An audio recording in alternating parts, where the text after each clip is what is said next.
Hi friends, அஸ்ஸலாமு அலைக்கும். இன்றைக்கி என்ன பார்க்க போகிறோன்னா மல்லி புதினா சாதம். சூப்பராக இருக்கும், நீங்கள் செஞ்சு பாருங்கள். ஒரு ஜார் எடுத்துக்கோங்க, அதை 4 பச்சை மிளகா, ஒரு பெரிய வெங்காயம், ஒரு கைப்பிடி அளவு சின்ன வெங்காயம், 2 தக்காளி சேர்த்துக்கோங்க ரஃப்பாக கட் பண்ணி,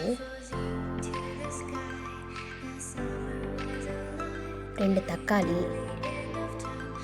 ரஃப்பாகவே கட் பண்ணிக்கோங்க. நான் கட்டுறேன்.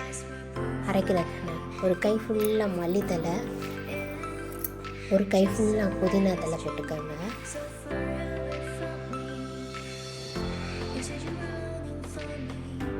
இந்த கொஞ்சோண்டு இஞ்சி பூண்டு பேஸ்ட் போட்டுக்கோங்க.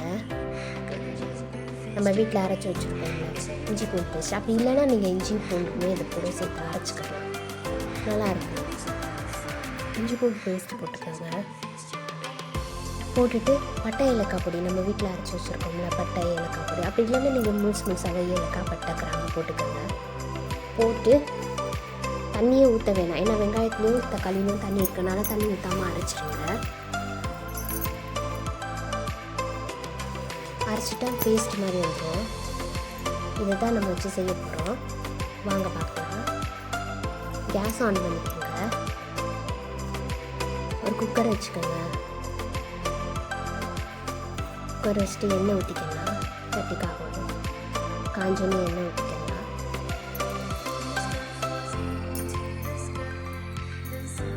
அளவாகவே போதும், ரொம்ப ரெடியெல்லாம் வேணும், போதும். எண்ணெய் காஞ்சோன்னு நல்லா காயிட்டும், சூடாகட்டும். இது சூப்பராக இருக்கும், நீங்கள் செஞ்சு பாருங்கள் வீட்டில். எண்ணெய் காஞ்சோன்னு நம்ம அரைச்சி வச்ச பேஸ்ட்டை ஊற்றிக்கலாம்.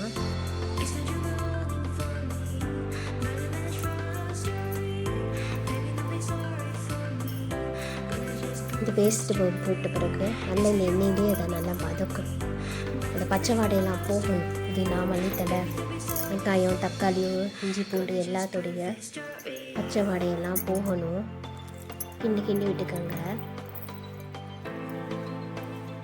இது சூப்பராக இருக்கும். இது கூட நீங்கள் வெஜிடபிள் போட்டு செய்யலாம், இல்லாட்டா மட்டன் போட்டு செய்யலாம், சிக்கன் போட்டு செய்யலாம், பிரியாணியாக செய்யலாம். நல்லா இருக்குல்ல? இப்போ எண்ணெய் பிரிஞ்சு வந்து இனிமேல் நான் பக்கத்தில் சுடுதண்ணி காய வச்சுருக்கேன், அதை எடுத்து ஊற்றிடுங்க. ஊற்றிட்டு கொதி வந்தனையுமே அரிசி வச்சுருக்கேன், அரிசி அளந்து போட்டுருங்க. நம்ம எப்பயும் போடுறது அரிசி போட்டுட்டு உப்பு போட்டு லிட்டு போட்டு கவர் பண்ணிடுங்க. ஒரே விசில் தான். எடுத்தனையும் சூப்பரான மல்லி சாதம் ரெடி, மல்லி புதினா சாதம் ரெடி. கொஞ்சம் லெமன் பிரிஞ்சு விட்டுக்கோங்க. சூப்பரான மல்லி புதினா சாதம் தயார்.